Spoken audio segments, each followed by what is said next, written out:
Hi అండి, welcome to jalebi talks cooking time. ఈ రోజు వీడియోలో 15 నిమిషాల్లో సులువుగా చేసుకునే ఆల్ ఇన్ వన్ రెసిపీ గోధుమ రవ్వ పొంగల్ షేర్ చేస్తున్నానండి. ప్రసాదం లాగా చాలా బాగుంటుంది. సంవత్సరం పై ఉన్న పిల్లలకి బేబీ ఫుడ్ లా పెట్టొచ్చు. పెద్దవాళ్ళైతే బ్రేక్ఫాస్ట్ లేదా లైట్ గా డిన్నర్ చేయాలంటే కూడా చేసుకోవచ్చు.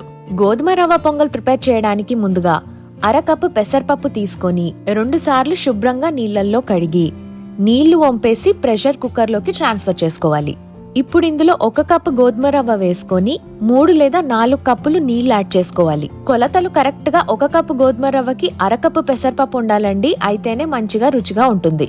తర్వాత 1/2 టీ స్పూన్ పసుపు, చిటికెడు ఇంగువ వేసుకొని స్పూన్ తో మంచిగా కలిపితే ఉండలు ఏవైనా ఫామ్ అయి ఉంటే విడిపోతాయి. ఖచ్చితంగా ఉండలు లేకుండా చూడండి, లేదంటే కుక్కర్ లో ఉండలు పచ్చిగా ఉండిపోయి ఉడకవు. ఇప్పుడు ప్రెషర్ కుక్కర్ పైన మూత పెట్టి 3 విజిల్స్ వచ్చే వరకు ప్రెషర్ కుక్ చేసుకోవాలి. తర్వాత తాలింపు కోసం పాన్ లో 2 టేబుల్ స్పూన్ల నెయ్యి వేసి కరిగించుకొని 2 టీ స్పూన్లు ఆవాలు, 2 టీ స్పూన్లు జీలకర్ర, టేస్ట్ కి తగ్గట్టుగా పచ్చిమిరపకాయలు, తగినన్ని కాజు ముక్కలు, కొన్ని కరేపాకు రెమ్మలు, నచ్చితే తురిమిన అల్లం కూడా యాడ్ చేసుకోవచ్చు. తర్వాత టేస్ట్ కి సరిపడా ఉప్పు వేసుకొని మంచిగా కలపాలి.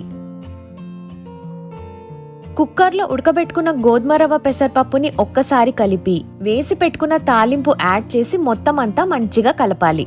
గోధుమ రవ్వ పెసరపప్పు కొంచెం లూజ్ గానే ఉండాలండి. ఇన్ కేస్ ఉడికాక నీళ్లు తక్కువ అయ్యాయి అనిపిస్తే లో హీట్ పైన పెట్టి తగినన్ని నీళ్లు యాడ్ చేసి లూజ్ గా చేసుకోవచ్చు.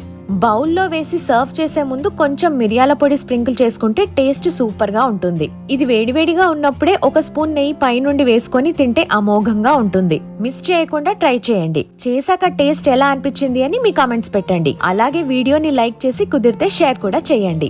మరిన్ని క్విక్ రెసిపీస్ కోసం జిలేబీ టాక్స్ ఛానల్ ని సబ్స్క్రైబ్ చేయడంతో పాటు పక్కనే ఉన్న గంట సింబల్ ని కూడా యాక్టివేట్ చేసుకోండి. మళ్ళీ ఇంకో రెసిపీతో కలుద్దాం. Thank you so much.